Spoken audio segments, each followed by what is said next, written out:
Hi guys and girls, it's Russ from russhowpti.com. Today's video is a response to Jessica. Jess recently posted a question on our Facebook page saying, Russ, how often should I get weighed? I figured we'd do a video response to this rather than just an email, Jess, because this actually affects quite a lot of people as well. You know, you're not alone in wondering how often should you get weighed.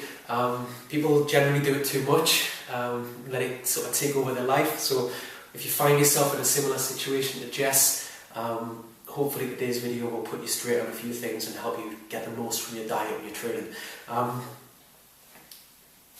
What I would say a reasonable time frame to monitor your weight is 2 to 3 weeks. Every 2 to 3 weeks, jump on the scales.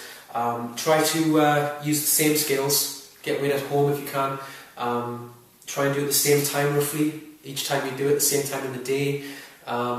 And also watch what clothing you wear. You know, try to just do it in your underwear. There's no need for excess clothing or baggy jeans because it will affect your results that you get, right? We don't want that.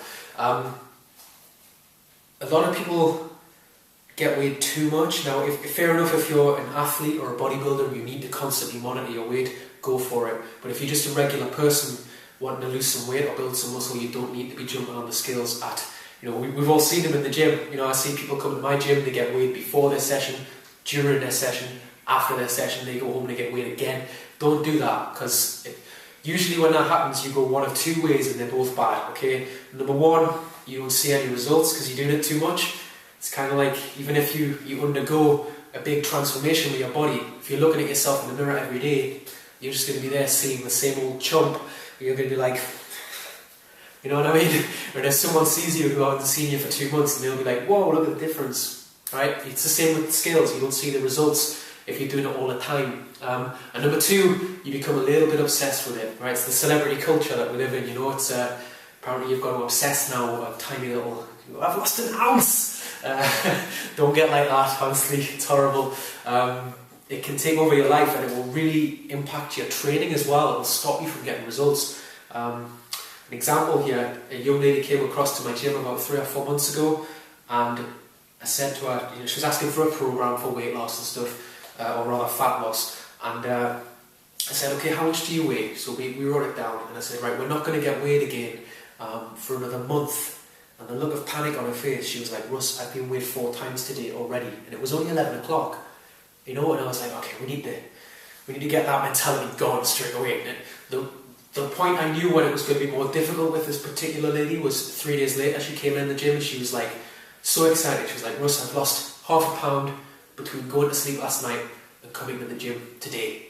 And I thought, it could be anything. It could be because you've been asleep the whole time, you haven't been eating.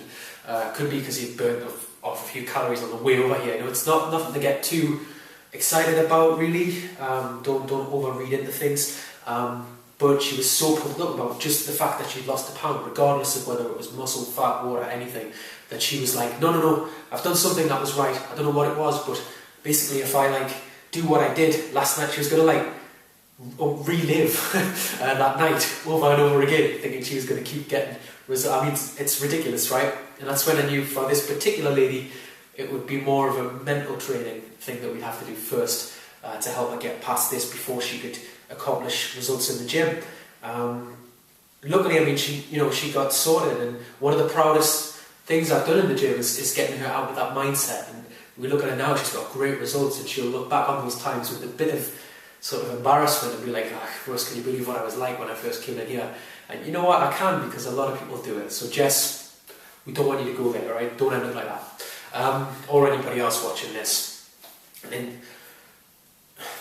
usually the only time I would say to ignore the 2 to 3 week rule is the first month. Okay, if you just started training, like I said to this lady in the story, you know, don't get weighed in the first month, because even if you're training for weight loss, if it's the first time you've hit the gym, you're going to build some muscle while you're losing fat. You know, it's just how it is. Your body's adapting. So that's why so many people quit after a month, because they get on the scales and they can't understand why it hasn't changed very much.